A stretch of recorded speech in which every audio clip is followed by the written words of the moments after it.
What's going on, everyone? So welcome to my latest video. This is my latest catch-up video. It's where I talk about all the 2023 films I saw in a certain month. In this case, December of 2023. So I'll be talking about them, the ones that I saw at the beginning of the month, all the way to the end of the month. And I will be talking about these movies very briefly. And at the same time, I will then be giving you guys my number rating as well as hot sauce rating. If you do want my in-depth thoughts, again, this is not the video for that. You guys can, in fact, check out my Letterboxd, where I do talk about most of these movies in depth. So if you don't have Letterboxd, I would highly recommend you get it. And I do have Letterboxd in the description down below. But guys, enough exposition. Let's get started. So kicking things off, I saw to kick off the month, it was the movie May December, which is the latest Todd Haynes film. This is, again, the same director that did Dark Waters, Carol, Far From Heaven, Wonderstruck. He is a really good director. I think that any time a movie of his comes out, I immediately am like, okay, I have to watch it. And I gotta say, really good film, really good. It's on Netflix. Would highly recommend that you check it out. Charles Melton, Julianne Moore, and Natalie Portman, they give powerhouse performances. Love these three performances. Love the cinematography, a lot of interesting camera work techniques that are utilized, and also just the look of the film, costume design, and of course, what I especially liked was the storytelling. It is very thought-provoking. It definitely doesn't paint things in a black and white manner. It paints things in a more nuanced gray matter, which I really appreciate. And also the ending is just so good. Definitely a film that is one of my favorites of the year. And yeah, that's why for me, May December, I'll personally be giving a...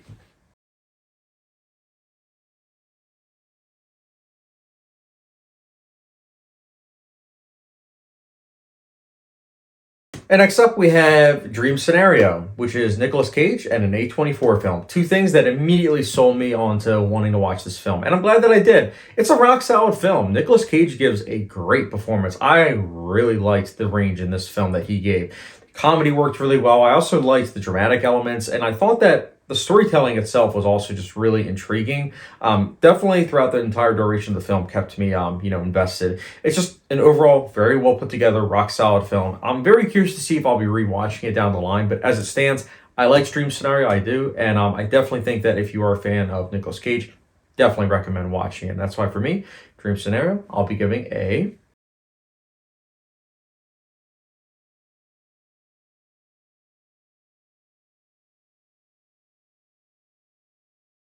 Next up, we have Eileen, which stars Anne Hathaway, giving a really good performance. Definitely one of my favorite supporting actress performances.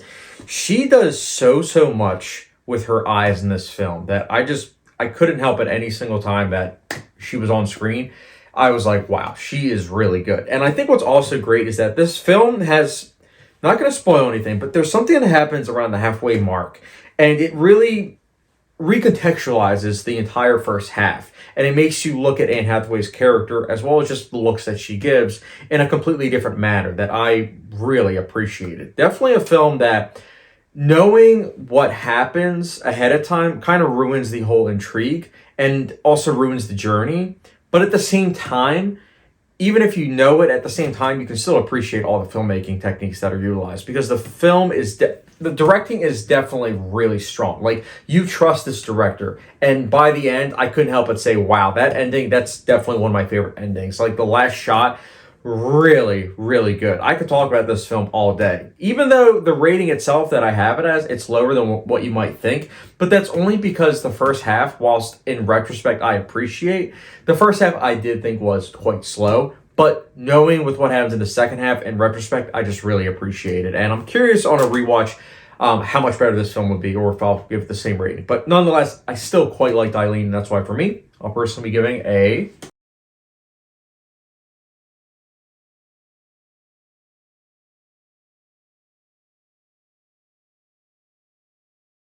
Next up, we have Leave the World Behind, which is another Netflix film. I was very much so looking forward to watch this film.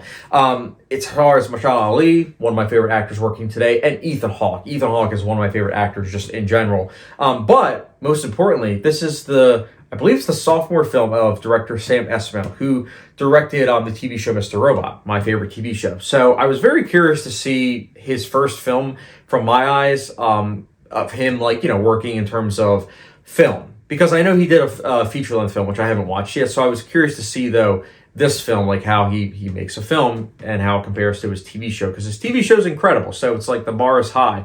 And I will say, whilst it's not at the same level as Mr. Robot, I still loved this film. Like, I really appreciated the cinematography of this film. The camera is constantly moving. Love the color grading. I absolutely adore the score. There's a very suspenseful scene involving papers falling from a sky, but it's incredibly well done. Like, the cross-cut editing of that sequence is so good. I know a lot of people that hate the ending, like a lot of people, but I'll say this.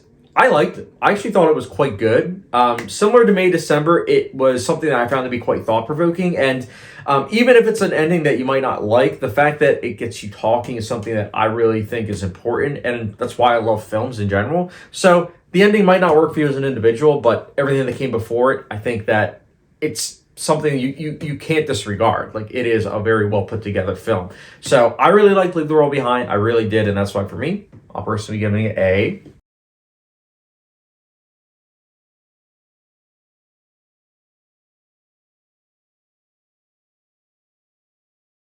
Next up, we have The Boy and the Heron. So this is a movie that I didn't really know anything about going into it, other than it was an anime. And it's one of those things where I appreciate the filmmaking. I really do, especially the animation. I think it's really good. And I also like the stream of consciousness kind of style of storytelling. But here's the thing. Anime is something that I find hard. It's hard enough as it is to get into for me. I only watch usually one or two a year, which I know, as someone that is a self-proclaimed YouTube critic, it's like one of those things where it's like you want to have range as a YouTube critic, but at the same time, like, it's one of those things where we all can admit that there are some genres that are kind of a blind spot. For me, it's anime. So there are some animes that I do like, such as Mind Game, Ghost in the Shell, which is why I'm going to say all this, because I don't think the movie's bad. I don't think Boy and the Heron is a bad movie. It's just something that I wasn't emotionally invested in. I was very distant. Like, watching it was a very passive experience. But at the same time, if you like anime, you're going to love this film. And I can totally respect that. But I will also say this could be a film that on rewatch goes up. But the thing is also, I don't really rewatch anime too often. But who knows? Maybe down the line I will and my rating will go up. But as it stands, I thought this movie was okay. Respected the filmmaking, but I don't really have much else to say. And that's why for me, The Boy and the Heron, I'll be giving a...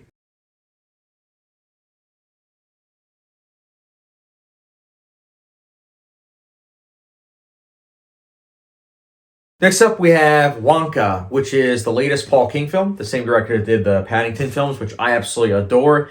And whilst Wonka is not at the same level as the Paddington films, I had a blast watching this film, and you'll be able to tell based on my rating, but I had an absolute blast with this film. I loved the musical numbers. I loved the charming performance of Timothée Chalamet, the costume design, the makeup.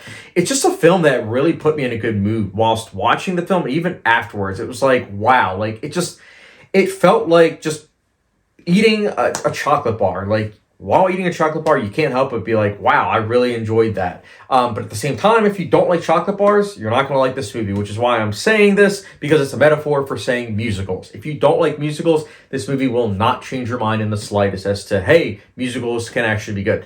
No, if you don't like musicals, you're probably not going to like Wonka. But if you're someone that is intrigued by musicals, I think you might like this movie, because it is a heartwarming and, dare I say, charming film that put a smile on my face by the end. And that's why for me, Wonka, I'll personally be giving a...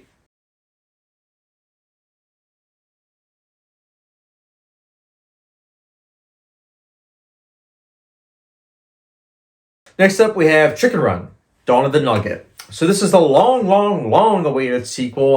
The original Chicken Run came out, what was it, 2001?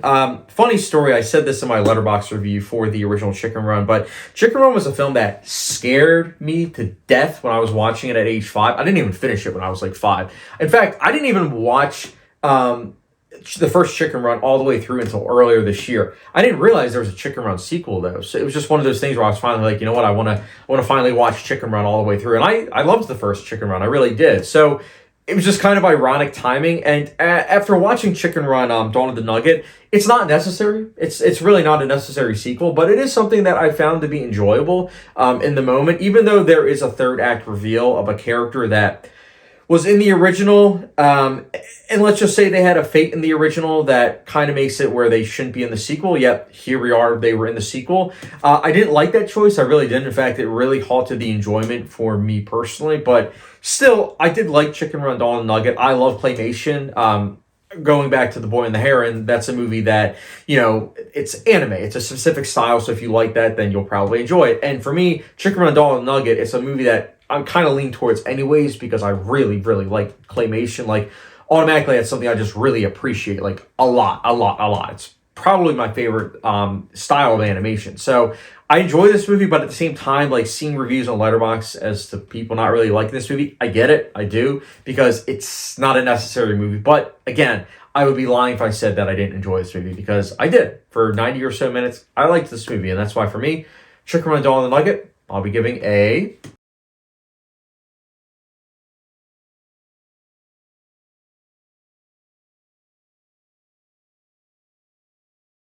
Next up, we have the movie Monster. This is a movie I didn't really know much about going into, other than the premise, and the premise itself sold me. I was like, okay, I want to watch it. And watching it, I gotta say, I wanted to like it more than I did, but I really do think that watching this late at night, I think it was like an 8:30 showing, but the movie actually started playing at 9 o'clock. I think that this was a movie that I shouldn't have watched late at night. Like, it's one of those movies where after watching it, I was like, I think I need to rewatch this. So keep that in mind with the rating that you see. It's based on just the overall experience that I had and just the mindset. And I always say that your mindset and, how you go into a movie can sometimes affect that. Like, this is a slow burn movie. So that's why I'm saying that a rewatch, I think I'll like it much more. As it stands, I thought it was a rock solid film. It's definitely well put together. It's very, very well acted. And I liked the perspective of the storytelling method. I thought that was something that was really intriguing. So as it stands, I thought Monster was solid. Definitely worth your time. But again, I think a rewatch will make my rating go up. That's why for me, for now, Monster I'll be giving a...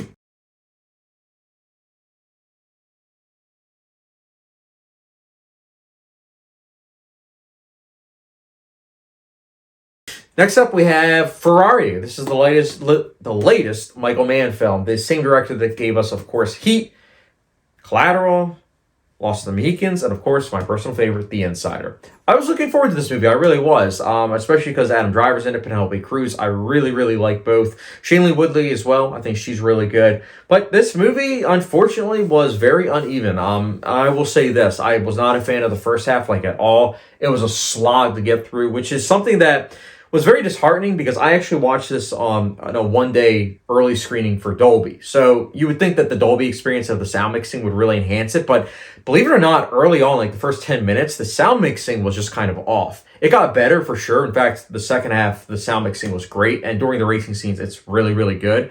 But it's just one of those things where the movie, I'll just remember it that it's well acted and it has a crash scene towards the end that's like horrific. It's really, really good though. But overall, I'm not going to remember this movie. I'm really not. Like, if someone were to ask me about Ferrari, I'd be like, it's well acted, but it's very uneven. And at the same time, it is a cliched mess of a movie, unfortunately. But if you like this movie, can totally respect that. But for me, I felt this movie was, again, an uneven mess. And that's why for me, Ferrari, I'll be giving a...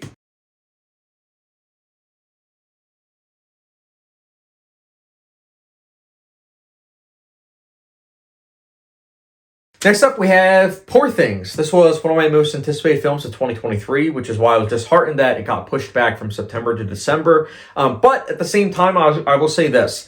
I'm kind of glad that it got pushed back in retrospect because this was a great film to watch around Christmas time. And by that, I mean that this was like the ultimate Christmas present. I loved Poor Things. I loved every single aspect about this film. Like, holy cow, this was a great film. The perfect combination of drama and comedy. It works seamlessly. It is very, very deep of a film. I love the cinematography. They use so many techniques that it was just like mouth-watering, especially the color cinematography. I mean, it looks like a painting, each shot. It's great. Love the score, love the acting. Emma Stone gives what might be my favorite female performance of 2023. She is so good, and also has an incredible ending. This is just the full package of a film. If this wins Best Picture, which at first I was like, there's probably no chance that it will, but I don't know. The audience I was with really liked it, so if it wins Best Picture, I would be very happy because as it stands, easily one of my favorite films of 2023, and that's why for me, I will be giving it the ultimate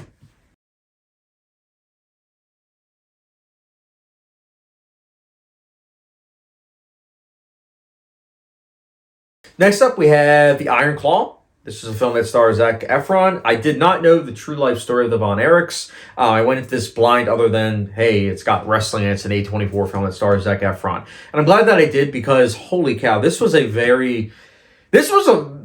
sad film, but it was a really, really well put together film. So it made it all the worth it. They did such a great job with the brother dynamics that you couldn't help but really be invested in these characters. Really good performances. Really love the aesthetics. It really puts you in the late 70s, like 80s. Really, really enjoyed this film. I think it's a film that might not be for everyone because of how sad it is, but I do think it's a film that is a really, really impactful film that by the end I just couldn't help but be emotionally affected by it. And that's what I love about films. It has that power to do that. And The Ironclaw happened to be one of those films that really had that power. And that's why for me, The Ironclaw, I'll personally be giving a...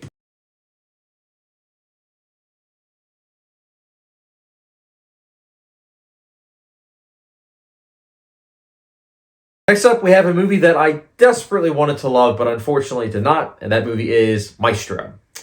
So Maestro is the follow-up film from Bradley Cooper. Star is Born I thought was solid, although I did think that it was quite uneven. And I gotta say, Maestro, it is also unevenly directed. There are some really good scenes. The 6-minute long take of Bernstein, doing the orchestra. I thought that was great. I think that it is a film that looks good, but unfortunately, it's just a film that I couldn't get attached to because of the pacing, the length. Just the overall characters, I just wasn't really invested in them. Same with the dialogue. It's a shame all these aspects didn't work for me, but at the same time, I've seen other people praise it, so I can definitely understand why people like those aspects. I'll just say this. It's a film that I respect from the filmmaking techniques. I like the cinematography. I liked the costume design. I liked the music. I did not know that this composer did the score for On the Waterfront and West Side Story, so I definitely respect that. Similar to Ferrari, I just felt very distant and disconnected to this movie as a whole because of how uneven it was. So I wanted to like it, but alas, here we are. And that's why Maestro, I'll personally be giving a...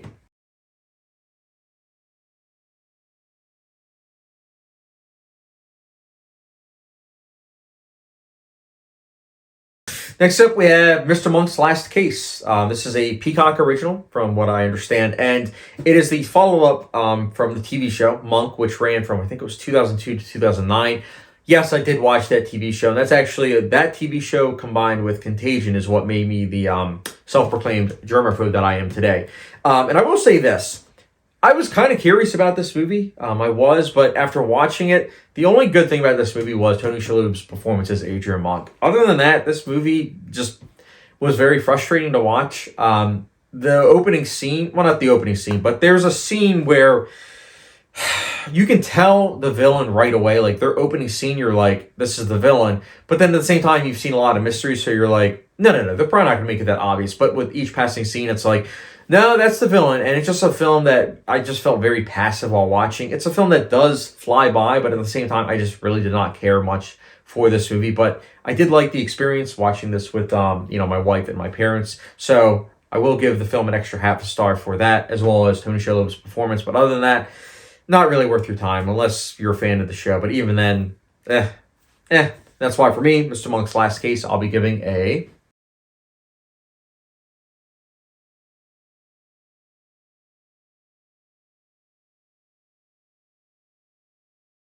And last but not least, the movie that will be the last film experience for 2023. I saw it today, December 30th, 2023, and that is The Color Purple. This is the reimagination of Steven Spielberg's 1985 film. Didn't realize until recently that it was also I think it was a Broadway play, a Broadway musical, if I'm not mistaken. So I was curious about this. I was keeping an open mind, and I'm glad that I did because I really liked this film. I really did. I love the musical numbers. I love the cinematography.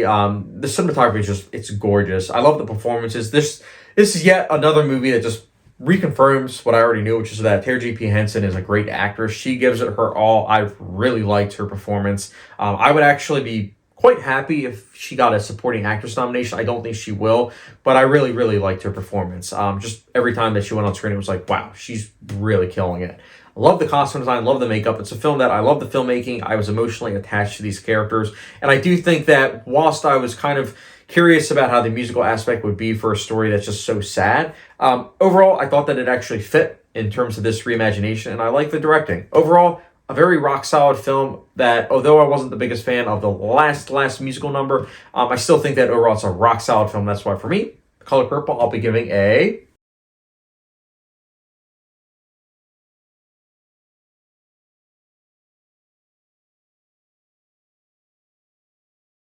But yeah, guys, that is my December 2023 catch-up video. Let me know the 2023 films that you saw in December. Also, be on the lookout probably in the middle of January for my top 10 films of 2023. There's still a couple of films that I'm planning to watch. Society of the Snow, The Zone of Interest, and then possibly Memory and All of Us Strangers. Oh, and Origin, if that ever comes out. But yeah, let me know your thoughts in the comment section below, guys. And as always, with the subscription, notification bell, follow me on Letterboxd, and I will catch you guys later.